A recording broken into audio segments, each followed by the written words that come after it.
In this episode, we're talking all things United with Gary at Is My Cat Playing.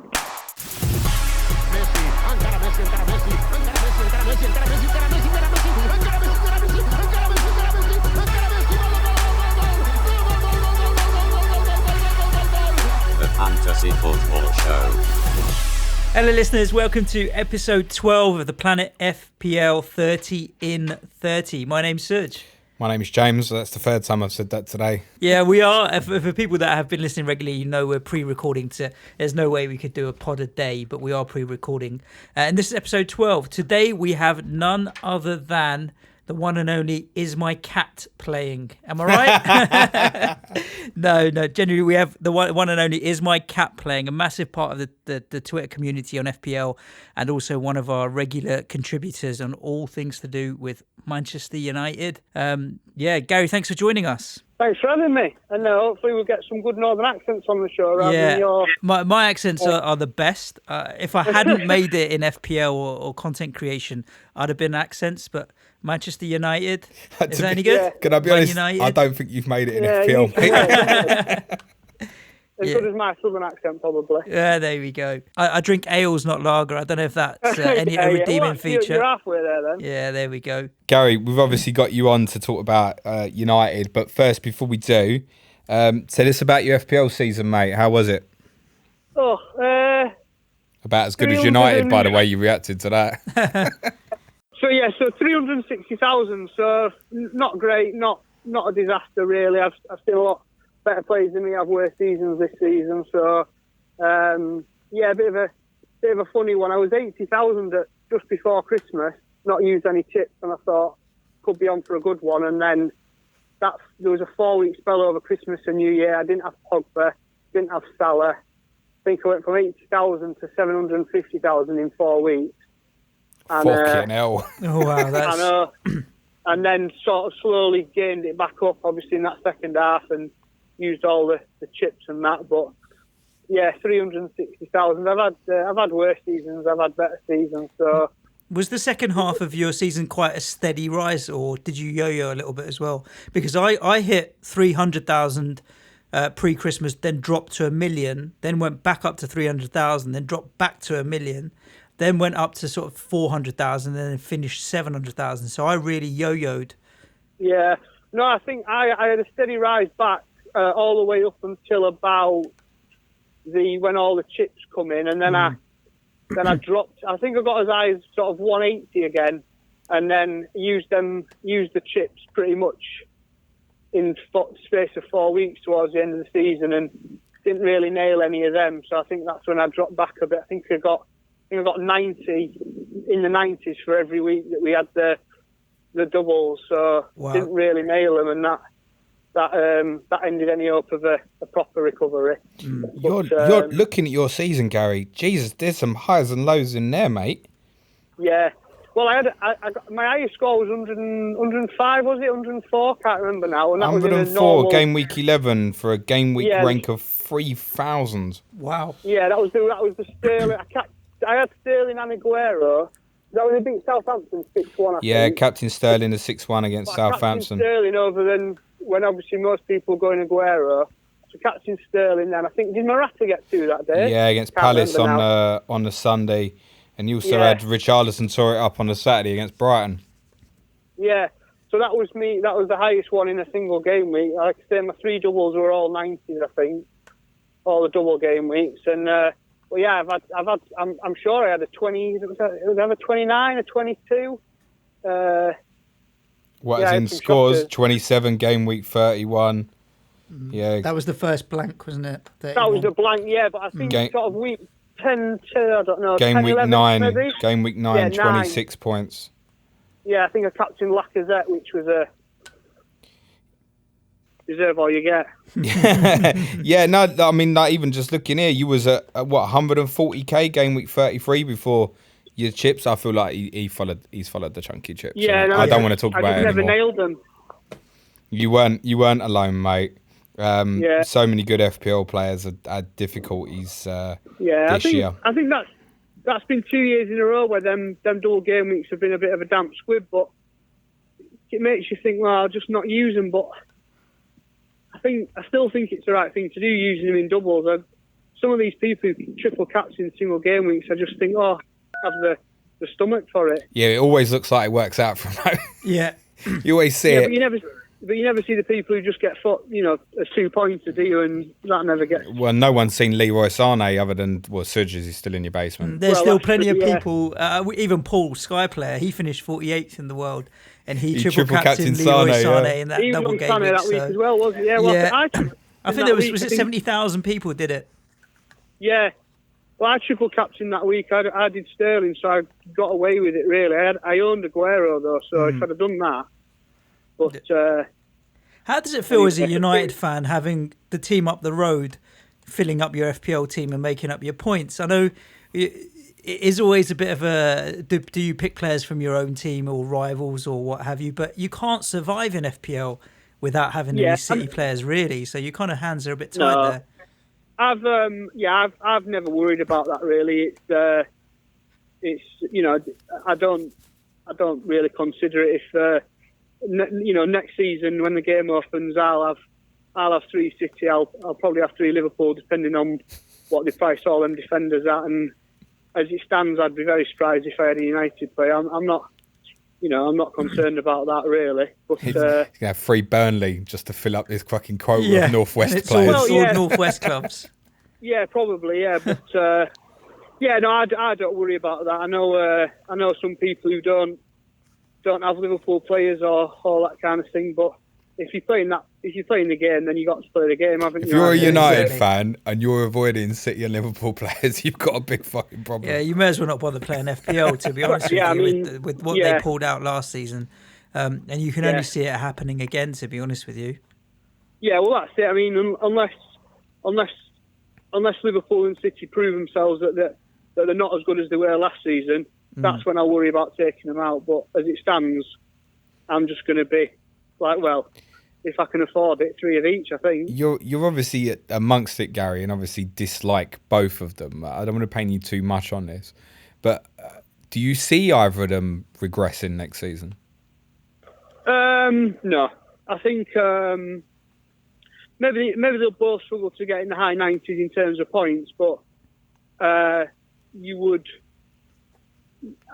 be very surprised. I mean, City, especially with that squad they've got, and if they throw more money at it this summer, you'd be very surprised if they come lower than the 90s again. Liverpool could regress a bit, but you looking at them, you wouldn't.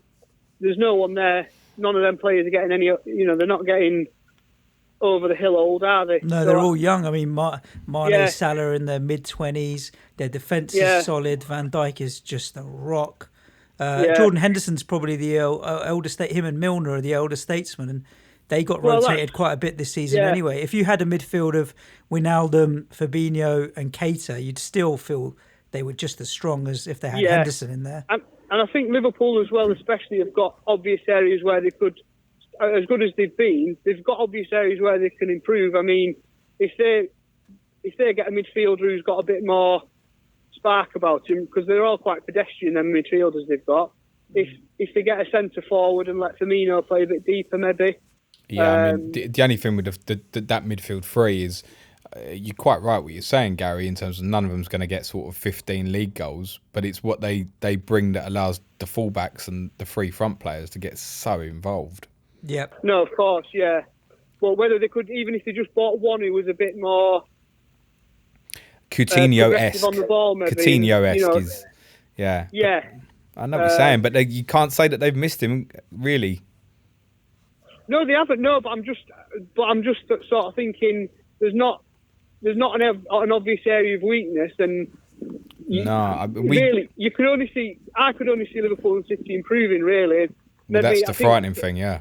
Yeah, and I think with City, what you might see is, you might see him not play as such strong teams in the cups all the time, and maybe focus on the Champions League. But in terms of the league, in terms of them points tallies, I mean, City have gone 198, have they? Yeah. I mean, they're not going to suddenly drop off now to mid-80s, are they? I mean, they might drop to 94, 5-ish, but no. No, I think... No, so in answer to your question, no, I can't see them regressing that much. No. let's leave those two to one side because I think they've had enough airtime and coverage and I wanted to get his pain out before we spoke about United. Well, let's talk about United. Obviously, there's also a lot of talk around United, and the end of the season was difficult. But there was that period under Ole Gunnar where suddenly everything was rosy. And then they gave him a job. Well, do you think that there's as big an overhaul? Is it root and branch? Is it we need to get rid of 10 and bring in 10? Or do you think there's actually still a nucleus of good enough for United players standard there, and it's just some subtle changes? Maybe people are blowing it out of proportion a little bit. Do you know, judging off last season, you couldn't definitively say one or the other. I don't think, because at times that sort of 2-3 month spell, sort of December to February or whenever it was when the wheels come off, you would have said there was not a lot that needed doing. Maybe a centre back, and maybe a midfielder, and you wouldn't have been desperate for anything else really. But the sort of 5 months with Mourinho up until Christmas and the March, April, May. I mean, they you just can't. Well, you can't. I can't work any of them out. I mean, Rashford went from knocking them in every week to looking like the next Danny Welbeck again. Yeah. Martial, I don't know what's happened to him again. He seems to have again. Martial needs a night out. I'm absolutely convinced of it. He needs a night out. He needs to let himself go. I'm not sure, given what he gets up to on his nights out, I'm not sure his wife. Oh, really? Okay. He's been through a few partners since he's been in Manchester, I think. Maybe that's why he's miserable. She won't let him out no more. No. Well, yeah, maybe, yeah. That at least that would be an answer, wouldn't it? But yeah, I mean, the defence. None of them are good. I mean, Lindelof is good as. Lindelof had a good season, is what I would say. Yeah, and he'd be perfect as sort of a second centre back. Because Lindelof's no worse of a player than Matip is or Stones or Otamendi really. But if Lindelof had a Van Dijk with him or a Laporte, you've got the makings of a good partnership there. But with Lindelof having to be the best centre back at the club and playing with them, the Jones, the Smallings, whoever else gets thrown in, that's a worry. The full-backs. The thing I'd say on the centre back, is United are looking to sort that out, and whether it be Alderweireld out of Tottenham or De Ligt, they know they're going to spend big in that centre back. I can see them dropping 80, 90, 100 million on a centre back for sure. So you've got to be positive about that for sure. But what £100 million centre back wants to come to United? I mean, we keep getting linked with De Ligt. I mean, if that De Ligt comes to United, at the minute he must have rocks for brains, because he would. Honestly, I mean, if he's got Barcelona in for him and all the rest of them, who I know Barcelona apparently have had a disappointing season, but they've won the league still, and they'll be up there again next season. I mean, but I'd look at that a little bit differently, Gary, just to flip it the other way and give you a little bit of a positive on that with De Ligt. And we have to be careful because we're recording 7 days before this pod's going to go out, and we don't really know where we're at. But I think if De Ligt rocked up at United, I think in 2 years he'd be captain. Oh yeah, I wouldn't doubt that. But from his point of view, what would he? I don't know. I don't know what he. It's still the name and the brand to go and play for that football club, isn't it? That's the biggest. That's the biggest allure at the moment. It's not the manager or the teammates, or it's the football club. It's the prestige of playing for Manchester United. Yeah, but I mean, if he's how old is that? Is he 19, 20? I mean, he could sign a 5-year contract tomorrow. I mean, he could spend the next 5 years, and we're still not contenders, really. I mean, we're a good 2-3 years off being a title contender again, a Champions League contender. Do you think it's that far adrift to even say to contend? Yeah, I would say so. I mean, they're not going to win it next year, are they? No. But on paper, I mean, if I'd said to you at the start of last season, okay, you've got Sanchez, Romelu Lukaku, Rashford, and then is it Mason Holgate as the potential striker? What's that guy's name? Sorry. Greenwood. Fucking What's the young kid? Everton centre half on Oh, loan sorry. at West Brom, Mason Yeah, Holgate. Greenwood. Greenwood, you mean? Greenwood. Sorry, yeah. So you've got Yeah. 4 there. You've got Pogba, Lingard, Martial, Mata as attacking midfield options. You've got Matic as a holding midfield option. I dread to say the word Fellaini because Because gone. he's rubbish. He's gone. Oh, is he left now? Is he? You let him go. You all right, Serge? I've not been keeping up. Went to But China they're not- about 4 months ago. They're not bad on paper. No, it's some good young players there. McTominay and that as well. I think had a decent last couple of months. I think for United fans, they've gone from December being in despair to by the night they won at PSG in the Champions League, thinking anything's possible again, to now being back in despair.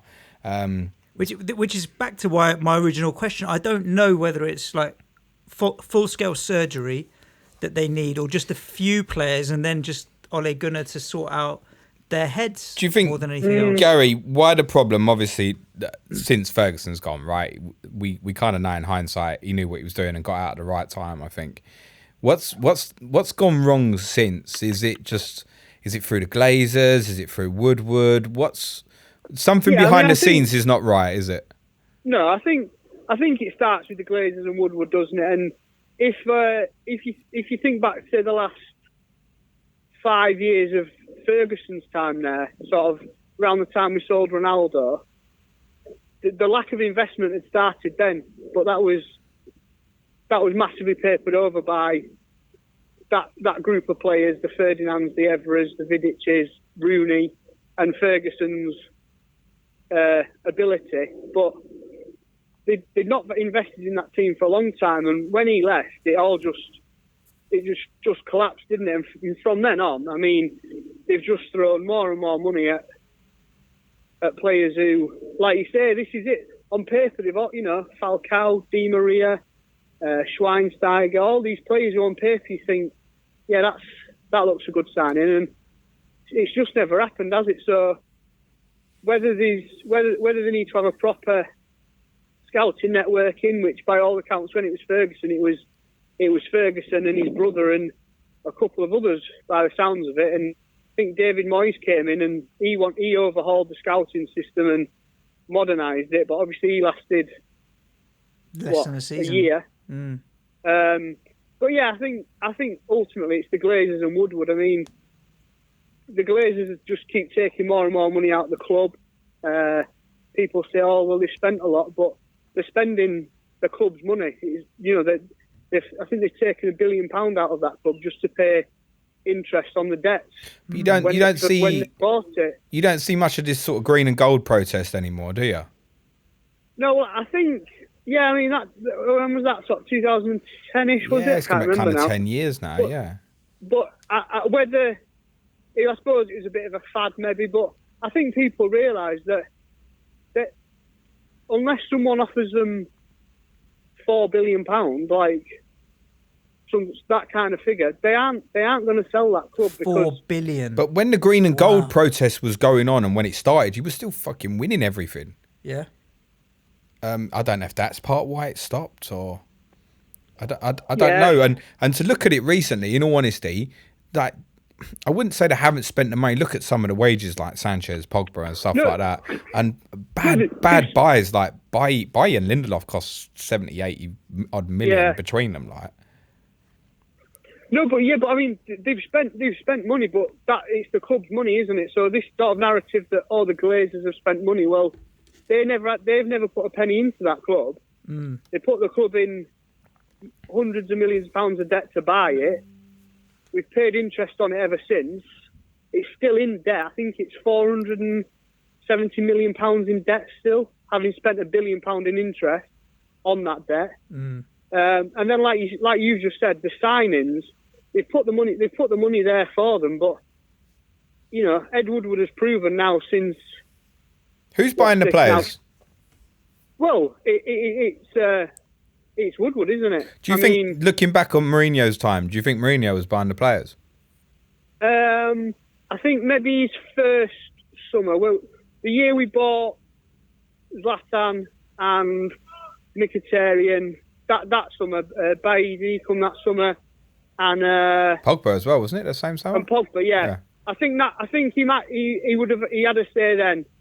I doubt after that whether. I mean, last summer obviously he massively threw his toys out the pram, and as I've written for you a few times, I was not a fan of Mourinho at all, but I had some sympathy on him last summer, because if he was given a contract last year, if they had to back him, and they didn't, and it must have been Woodward pulling the strings there, because they refused to buy anyone, didn't they? And Mourinho would have had Alderweireld by the sounds of it. I think Maguire was.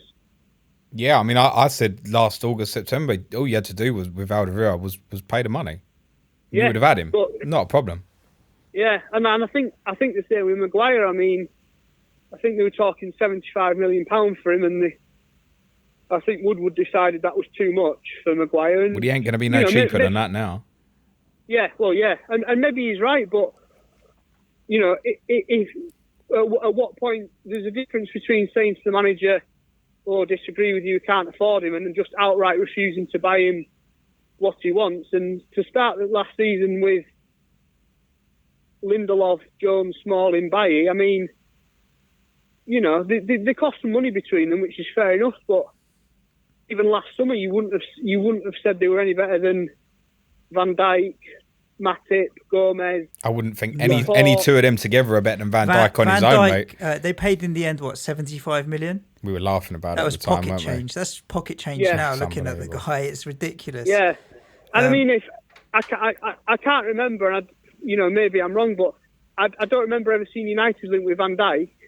No. And at the time, United would have been as good a proposition as Liverpool, I would have thought, if he was looking I'd to go move. With that, yeah. At the time, yeah. Yeah, quite so possibly. Obviously not now, but at the time, and I don't ever remember us seeing him linked with him, and it does seem a bit, some of these players we buy, it's, what big name can we get? Can we get Bale? Can we get James Rodriguez? We'll look at Sanchez as a classic example of that. I mean, Sanchez, what happened with him, in your opinion? Still playing the piano. Yeah, I think they saw a chance to buy what they considered a superstar, which I suppose... Which he was, without a doubt. He was at his peak of his powers. Sorry, go on.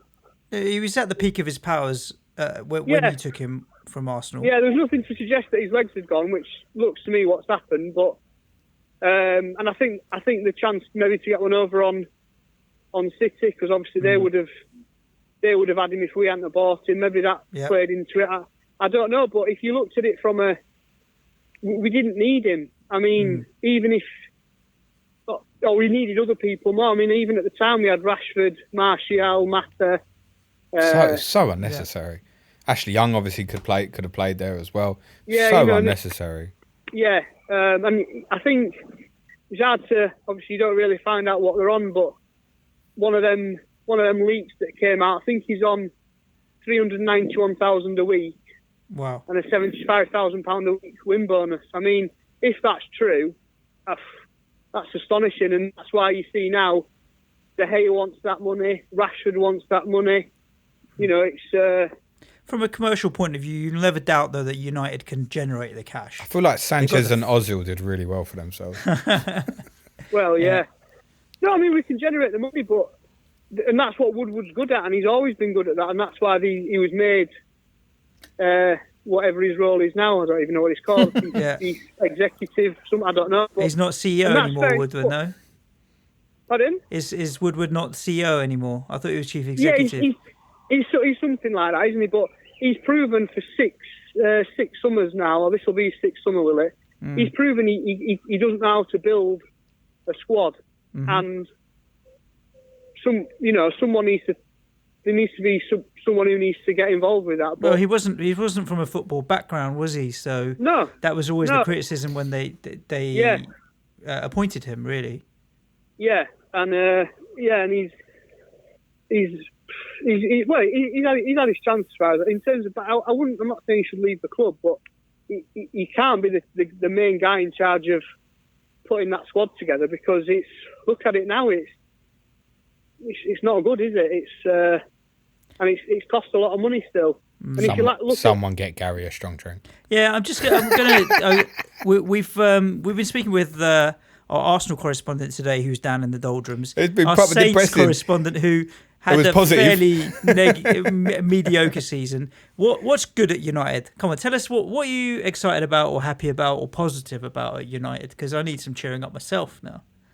Well, yeah. I mean, look, it's like you said a few times. It's still a big club, isn't it? It's still, players do want to play there, and hopefully that will attract some players. If we can keep, De Gea, if he finds his normal form again. Pogba, I'm a massive fan of Pogba. Me too, to be honest. Yeah, I don't understand it. Sell him, rebuild this with the money. You've got to play him in a system that's right for him. You've Yeah, got to let him be free, haven't you? Well, I mean, I feel for Pogba a bit sometimes. I mean, he doesn't help himself because he does look like he can't be bothered sometimes. But I don't think he knows, and I don't think any manager knows what position they want from him. I mean, he plays defensive midfield sometimes. He plays wide left. He plays in the 10 role. I'd play him at 10. He'll get enough goals and assists on that. He'll push high numbers if he was to play as a 10. Play with 2 attacking wide players, and you give him the freedom to say, look, if you want to go and get the ball off the centre halves, go and get the ball off the centre halves. Just go and play where you want. Yeah. And this, people say, oh well, he's flat track bully and things like that, but he's done it in big games. He scored in the World Cup final. Talent wise, yeah, so's Mario Götze, mate. Talent wise, he's got the ability. There's no question of that. I think it's the application that sometimes has been, because in terms of like compare him say to Ozil, Pogba's got all the athletic attributes to be a fucking beast, right? So all you got to do is surround him around players who'll protect him defensively. You play players in front of him who know that when Pogba gets on the ball to either come short or look in behind. Exactly. And you just let him. I think you'd look at having 10 defensive players that knew would have to do a defensive role for him in the same way like people at Barca have done for, say, Messi and that. I'm just not to compare the two players, but I'm just saying you've got a proper talented footballer. For me, he would be the hub of the team. And then if that don't work after a year and his attitude's thinking the place out, then fuck him off. But that is what Ole Gunnar did with him, right? When they went on their run, he was free. Yeah, James is putting the face. You can't see his face where you are. I think the whole team was free. The whole Yeah. team. You can't help, unfortunately, looking back at that sort of late December, January, February period now, and look back at it and go, all they beat was shit. Unfortunately, they won at Wembley, and I know they won at Arsenal in the cup and that, and the PSG night was incredible. But in terms of the league fixtures and overall, other than that Spurs game, they won the games that you'd expect them to win. Yeah. They had an amazing run of fixtures, and it just happened to click at exactly the same time that obviously Mourinho got sacked. And then the whole vibe was positive again. And all he did was basically stick Pogba back in the team. Was all he did. How would you feel, Gary, on a... It's not as serious, but if you woke up in the morning and Solskjaer had been sacked, how would you feel? I'd be upset. Not upset. That's too far. But I wouldn't feel good for him because he was one of my favourite players when I was growing up. He's done everything for that club as a player, and that'll never be taken away, no matter what happens as a manager. But if he was to leave, if I woke up tomorrow and he'd left, I'd probably be more positive about the season than I am now. I think that's my point. That's the answer I was looking for. Interesting. I think. Yeah, because I think it'll become emotional with Solskjaer now. Like, I know because I went through this with like Hoddle and stuff at Spurs. Yeah.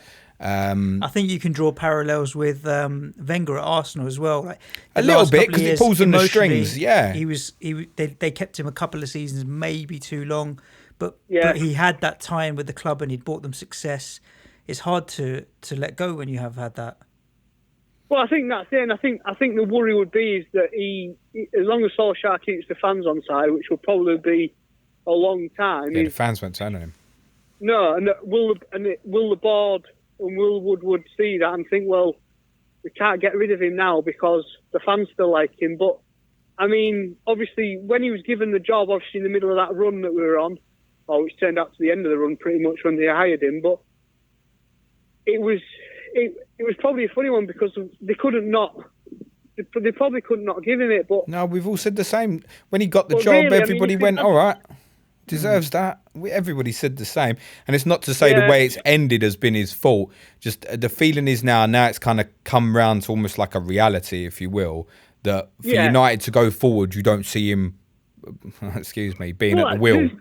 There's nothing in his previous career or what he did as a whole last season that suggests that long term he's going to take that club forward, especially when if we'd waited, if we'd just got to the end of the season and evaluated it. I mean, Allegri's out of a job now. I mean, if he'd be a better option, I think. I mean, obviously, probably shouldn't be saying this to yourself, James. Fuck off already before you even say it.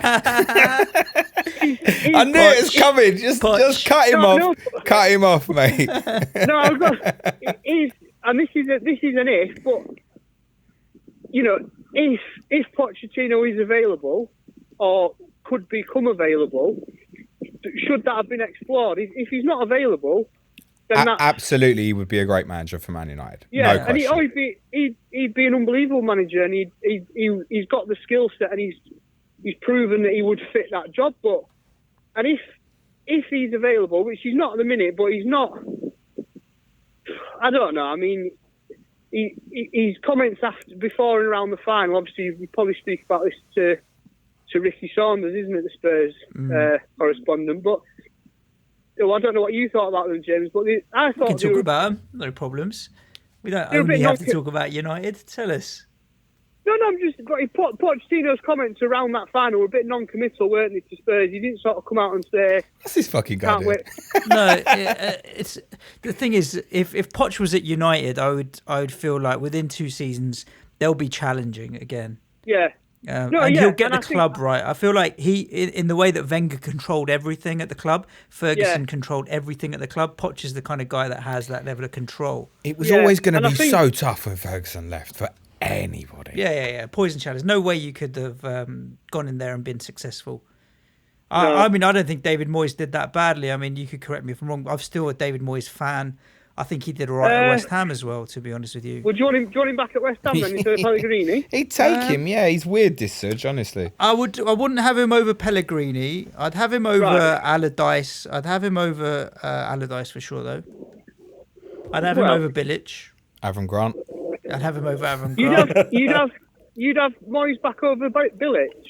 I think so, yeah. Moyes didn't get long with us. You know, he only had 7-8 months with us, but I look back at Everton and it was consistent. They had their moments of greatness, but they were fairly consistent. You didn't worry about Everton ever going down, and I've yo-yoed with West Ham, so just a bit of, like, not having my blood pressure raised is enough for me. God, you keep going on about that. Well, I don't know why you live in fear all the time. Anyway, let's move on because this could go on all night. Gary, it's the opening day of the FPL season. Man United players are all priced at the same price. As they were last season. As they were last season. All being the same price, 5 million. Yeah, that's true. yeah. You fuck off. Who'd you buy? Oh, I mean, this is. I've been thinking about this. This is my worry about the start of next season. So we're recording this the midweek after Champions League final. I think the fixture out next Thursday, are they? That's right. 13th, yeah. Your pod will go out first. Don't worry. So if those fixtures come out and United get a soft start, which obviously as a football fan, that's what I want. I want us to have the bottom 10 first up and get some momentum going. But if that happens, you'd have to go in. You'd have to get into Pogba. Maybe even De Gea, maybe. You say that, right? But then I'm thinking about those last 2 games of last season. How I managed to stay away. Yeah. But I mean, if Pogba... What was Pogba last season? Was he 8? 8 million. Is that right? Yeah. I mean, if Pogba's 8 again, and United's first 4 matches are, What do we think, Pogba? 9? Oh, well, I mean, what did he get? What did he finish on? 180 points, was it? I can't remember. A fair whack, mate. Yeah, I think I think you're looking at 9. I don't know how United players tend to be quite popular, don't they? And yeah, there is Pogba's always quite that. a famous player. So I think you're looking at 9.5. So I mean, I think I wrote towards the end of last season about sort of scouting him with a view that would you want to spend that money on Pogba? And I mean, as it stands, I'd struggle to spend 9 million on Pogba. You've got the likes of Gylfi Sigurdsson, who's cheaper and just as consistent, who are options as well. It's strange. I'd take an Everton player and Sigurdsson over Pogba at the start of next season. But my worry is if, let's just say, for example, I'm probably going to annoy a few fans of clubs there, but let's just say, for example, United's first 4 is Norwich, Brighton, Villa, West Ham. Yeah, let's just say something like that. 2 at home, 2 away.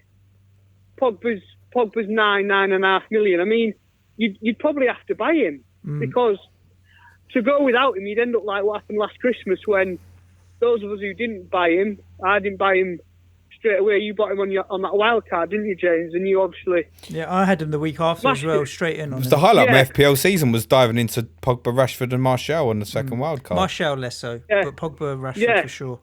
So, I mean, let's just say United get a soft start and Pogba's 9 million and he's owned by 35-40%, you're going to have to buy him because... Well, let's look at this as a comparison. And he's on penalties as well, we can't forget that. So, he's on penalties, you're going to have to buy him, but I mean, if you said to me now, do a zombie team or whatever, I would struggle to put Pogba in it today, but that's my worry really, is that we get a soft start and you feel like you've got to pick United players.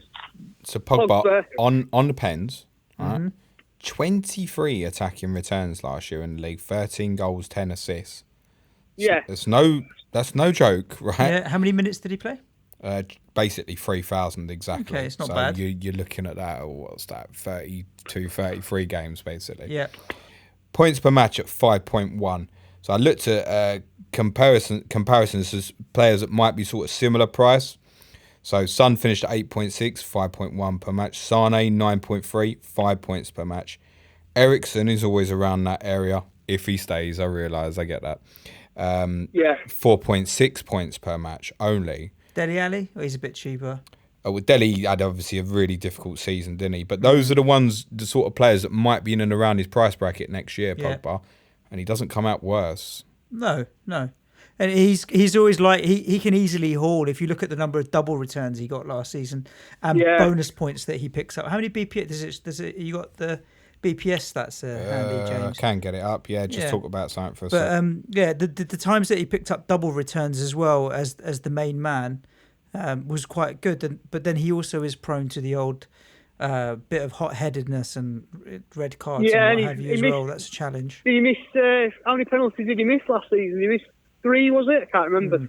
Christ, yeah. Missed one against Joe Hart, I think, saved one. Pickford saved one. Did he miss one against Southampton? Yeah. Yeah, so there's 3 penalty misses in that as well. I mean, so you could view that either way and say, well, there's another 15 points he could have had or whatever the swing is. Yes, very true. 19 bonus points, which is 7th highest of midfielders last year. Yeah, so you're looking at a bonus point every fortnight there, every 2 weeks, aren't you? I mean, this is it. More bonus points than Salah. Wow. Well, yeah, but that's Salah. I suspect Salah would have smashed him on the actual bonus point system, did he? But he was obviously up against Robertson, Alisson, and all them. But yeah. You're right, and the BPS Salah deserved more. Yeah. Yeah. Well, that's another discussion, isn't it? But, I would. I can just sort of sense it now. I can just feel it's getting an easy-ish. If you think about midfielders on overall, just kind of thinking about it here, and we're talking about Sterling and Salah possibly being reclassified. I guess in theory Sterling could be. We're talking with FPL Pringle about not knowing where sort of we stand with Sane, and obviously Hazard and Eriksen potentially leaving the league. Actually, that top end of premium midfielders next year could be really interesting. And Pogba might be priced really nicely. Well, yeah, that's the thing. 'Cause I think Salah will stay as a midfielder. I don't see why he would change to a forward. He's played a lot of matches wide right, didn't he? So You are in the minority, I think, with that opinion. No, I think I am. You're in the minority thinking he's going to move to a He's forward. gonna. To be honest, the more I think about it, the less I feel like he will be reclassified. I think I've had it in my head for a long time, expecting and planning that it will happen based on stuff that was happening Christmas time, and actually in the last few months he was back in a wide area. Yeah. You know, he wasn't Firmino always playing played deeper than, you know, we spoke with FPL Gaffer the other day about Redmond's position. You know, Salah wasn't playing any further forward than Redmond, for example. No, so you're right. yeah, to be seen. So if Salah stays a midfielder, I mean, you're going to be looking at him, Mane and Sterling as they'll be 12-ish million, I guess, will they? 11 and a half, I don't know. They'll be your top end, and then like you say, that's when Pogba. Well, Chelsea ain't going to buy in that area, are they? Because they can't. Well, they can't. They've got Pulisic. Is it Pulisic who's coming in? Pulisic, but we don't know what But he's he's going not to be gonna priced be- in at. Yeah. So He'll be overpriced to start with, I bet. Yeah, well, yeah, he'll be. He won't be on my shortlist, that's for sure. But yeah, and that's my worry with Pogba, and you know, and Rashford's the same. I mean, what's he going to come in at? If he comes in at 7s and 8s, you know, does he then become A consideration. do you feel like you've got to buy him because of his price and what you know he can do? But he was poor towards the end of last season as well, and it's balancing what United players are you gonna get the Pogba and Rashford of January and February, or are you getting the one of April and May where they looked dreadful? I feel like if Rashford goes up, it will be on no basis other than he's played that Christmas period when he was in obviously a lot of FPL teams. And I guess the fact he still finished the season owned by over 20% of FPL managers may have a bearing as well. But I feel like it would mainly be because he played for Man United. If I just look at the players who scored more points than him directly above him, Murray, Wood, Mitrovic, Perez, King, Zaha, Rondon. Yeah. All scored more points than Marcus Marcus Rashford. Rashford. Wow. If Well, you'd asked me to create a list, I wouldn't have picked any of those players out. Yeah. Zaha, Mitro, maybe. Wow. But that's the thing with Rashford. He's obviously talented, and he's in spells he looks good. But When every one of those players that I mentioned, the 7 of them, are all within 1.5 million cheaper than Rashford. yeah, So I mean, I mean, I guess he'll get more playing time next year. Will help as well. We shouldn't forget that.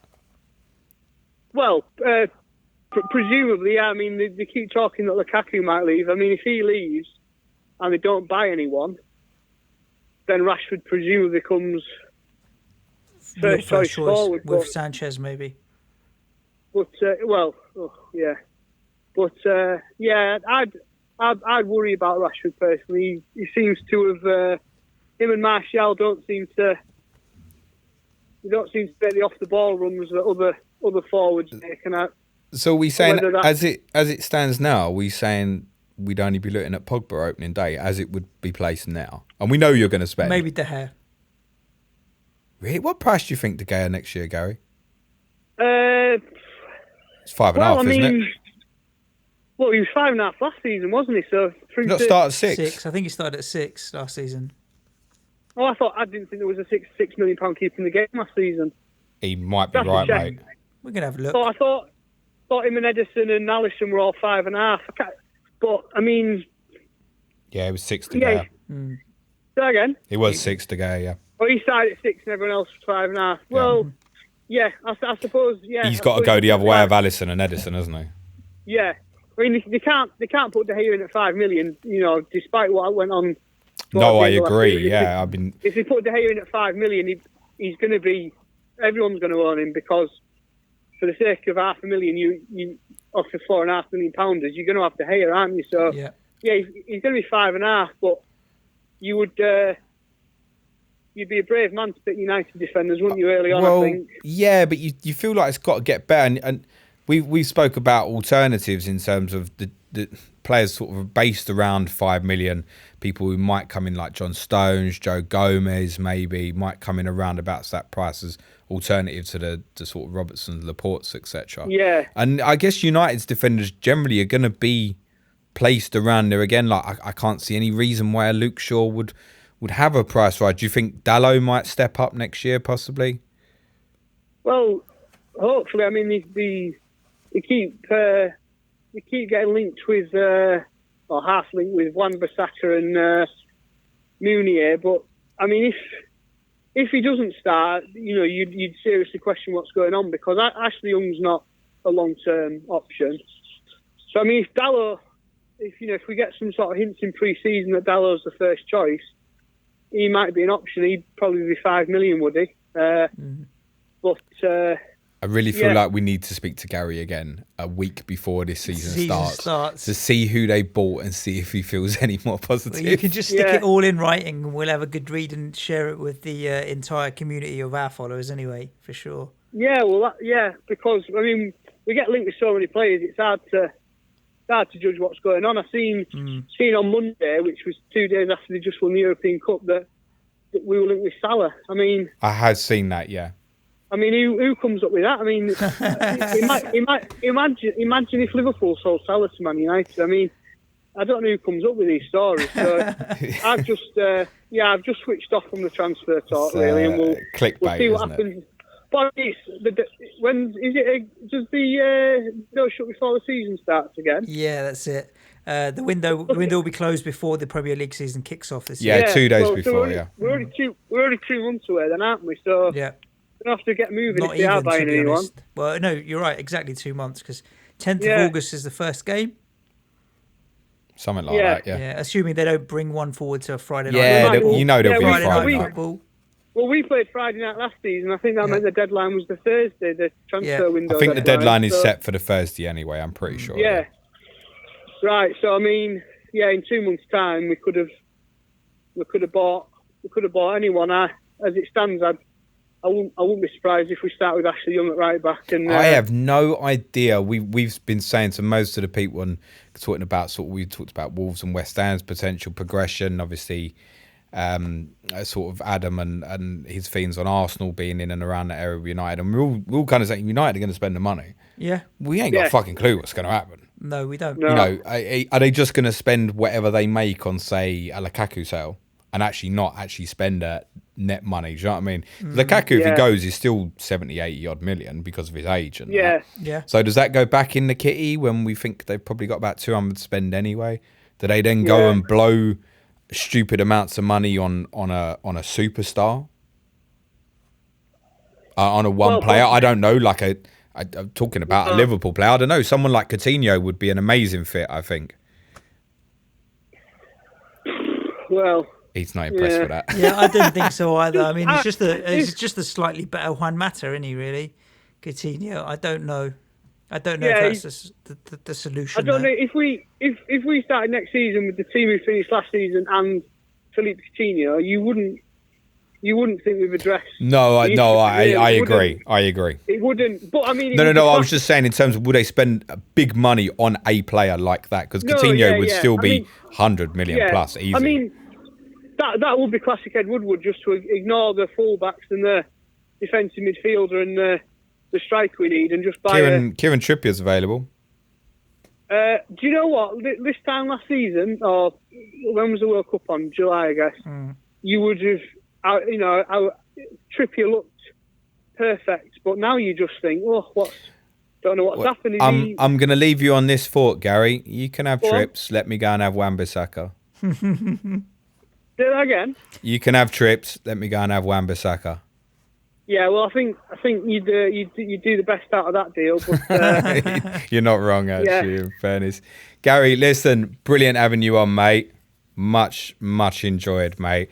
I'm sorry that it feels kind of fucking low at the moment. I think for United and Liverpool particularly, when there's bad moments, it particularly feels like the nation is trying to kick you down, but you've had enough good success to be able to take it, I think. And there's no doubt with the power of the club, it will come back strong. There's no question about it.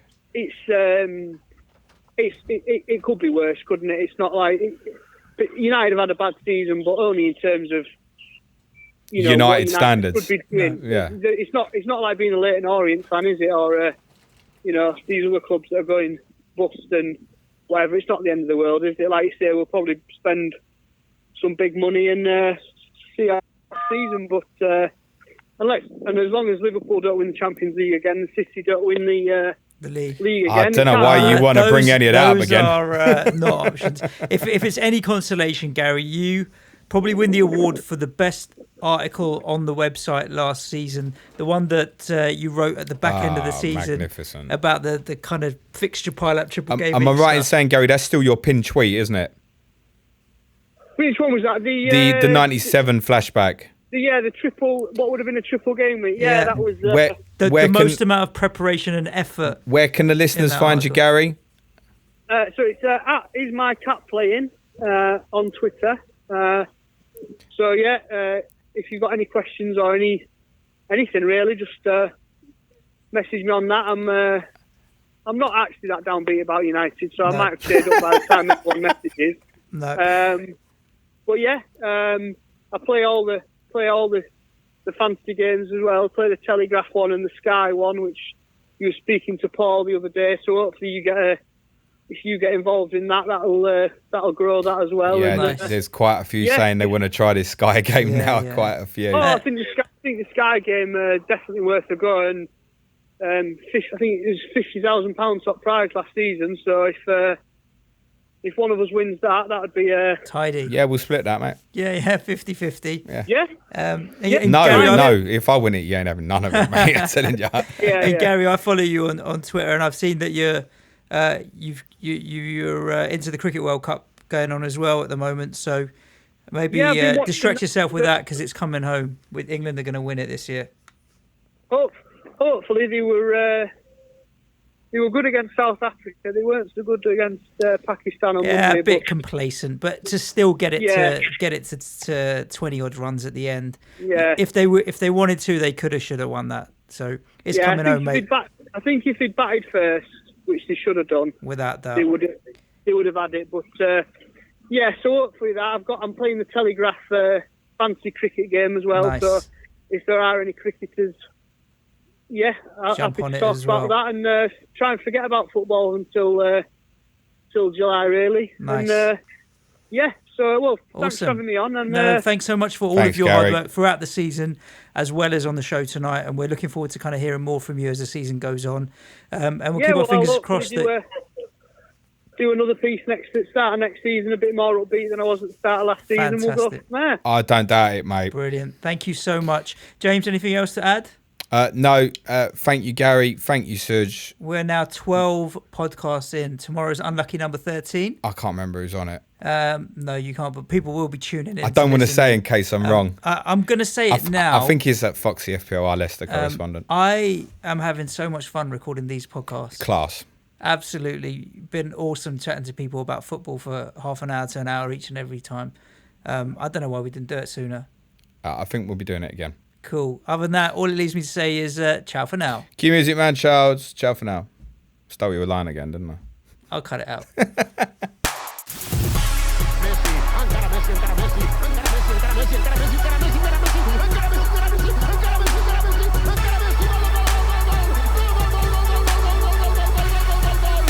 Fantasy Football Show.